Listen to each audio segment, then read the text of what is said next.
Are we in line for a new Premier? Is that your gut feeling?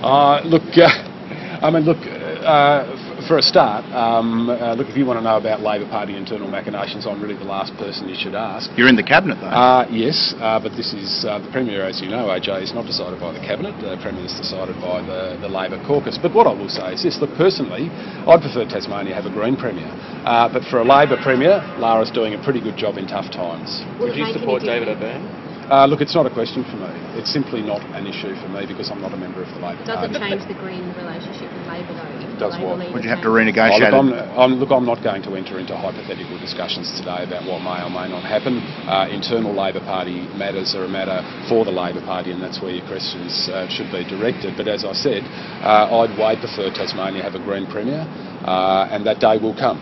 One day, but for now, Lara has inherited a very tough job with some really strong fiscal challenges, and I think has done a good job. I know you don't want to enter into hypotheticals, so this one's pretty straightforward. If David O'Byrne's point of difference is he wouldn't exercise the harder cuts, is that something you'd support? Well, look, again, I'm not going to enter into hypotheticals about what anybody may or may not do in that particular position. As far as I'm aware, as we talk, Lara Giddings is still the Premier. As I said, I'd prefer a Green Premier in Tasmania. I make no bones about that at all.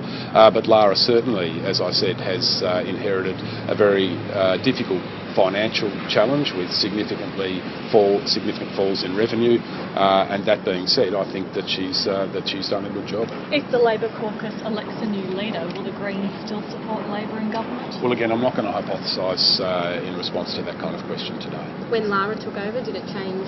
Did you have to renegotiate again? Well, look, when